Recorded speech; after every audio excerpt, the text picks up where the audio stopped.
Hello বন্ধুরা, শুভ সকাল সবাইকে। তো আজকে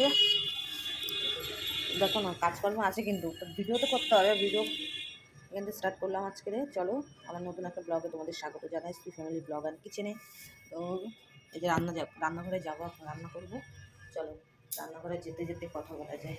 তো আজকে রান্না হবে মাছের ঝোল। তো আজকে শনিবার, তো কালকে মাছ নিয়ে এসেছিলো, সেটা তো রান্না হয়নি। 3 পিস রাতে রান্না করেছি, আর দুপুরে তো আগের দিনের মাংস ছিল, তার জন্য খেয়েছিলাম ওটা করে।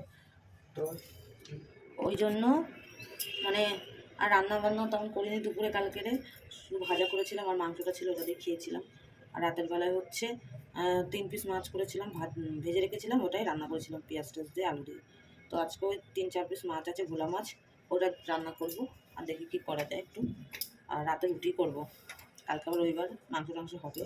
আজকে ভাবছি মাছটা করবো না, তারপর হয়েছে কি না, মাছটা করে নিই, রেখে দিয়ে লাভ কি, পরের দিন আবার সোমবার, মানে কাল বাদে পরশু সোমবার, তখনও খেতে পারবো না। আর বেশি দিন মাছ মাংস ফ্রিজে রেখে খেতে ইচ্ছা করে না।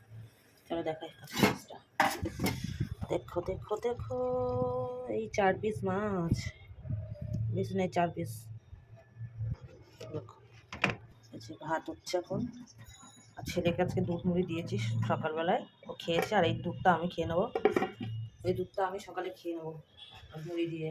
সকালে একটু হালকা খেতেই ভালো লাগে, খুব একটা বেশি ভালো লাগে না খেতে সকালে। আর তার মধ্যে না, ভারী ভাত টাত খেলে না, মানে খুব খেয়ে নিয়েছি এরকম মনে হয়। সকালে আগে ভাত খেতাম, কিন্তু এখন এই ছেলে হওয়ার পর থেকে, একটু ফ্যাট হয়ে যাওয়ার পর থেকে আর ইচ্ছা করে না খেতে। কারণ যে আগে বিয়ের আগে বেশিরভাগই ভাত খেতাম সকালে, আর এখন আর এখানে আসার পর থেকে না, ভাত টাত তেমন খায় না। রুটি খায়, রুটি খেলেও তাও পেটটাও ভরা লাগে। একটু হালকা মুড়ি টুড়ি এই সমস্ত খেলে তাও একটুখানি মনে হয় যে না ঠিক আছে, হালকা পাতলা তাও একটু কিছু খেয়েছি।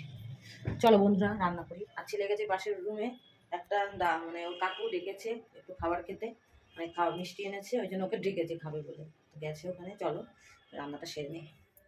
রান্না ওইদিকে তো বসিয়ে দিয়েছে, এদিকে দেখো বিছানাটা তোলা হয়নি। তো আমি তাড়াতাড়ি করে আগে বিছানাটা তুলতে এসেছি, যেহেতু ওরা দুজনে ঘুম থেকে উঠেছে দেরি করে। ও আমার বড়মশাই এবার বেলা ডিউটি থাকলে না, দেরি করে ঘুম থেকে ওঠে, আর বিছানাটা আমার দেরি হয়ে যায় তুলতে। যাই হোক, সব কাজকর্ম সেরে, পুজোও দেওয়া হয়েছে, সব সারা হয়ে গেছে, শুধু বিছানাটা তোলা বাকি। এদিকে বিছানাটা সেরে আমি এদিকে যাবো রান্না করতে আবার। আর এদিকে দেখো পর্দাটা খুলতে এসেছি, আর এত রোদ পড়েছে, আর শীত ভাব, ঠান্ডা ঠান্ডা ভাব সকালে, আর রোদটা এত আরাম লাগছে কি বলবো। চলো বিছানাটা তুলে নিই, তবে তোমাদের সাথে দেখা। রান্না আমার হয়ে গেছে, খেতে দেবো। রান্না হয়ে গেছে, মানে এবার ছেলেকে খেতে দেবো। এই যে রান্না, তো মাছের ঝাল করেছি একটু, ভোলা মাছের, সর্ষে দিয়ে আর আলু দিয়ে। আর বেশি কিছু করিনি আজকে, তেমন সবজি ঘরে নেই, বারণটা আছে, কালকেরে কিনবে, মানে কালকে রবিবার আছে, পুরো বাজার টাজার করবে। যে বিনস আর গাজর ছিল, সেটা আলু দিয়ে পেঁয়াজ দিয়ে ভেজেছি। বিনস গাজরটা কালকে এনেছিল, ওই জন্য ছিল। আর ভাত। হ্যাঁ, এদিকে এসে বলো, এখানে আসো, আমার কাছে আসো। এই যে বলো সবাইকে, বলছে আমি গাজর খাই, তাই বলছে। দেখাও দেখাও, তো এখান থেকে দেখা, এইদিকে শোনা, আমি হাতটা ধোয়া আসি। সবাই লাইট খানা তারপর বারবার পাতা আবার করে লাগছে, তারপরে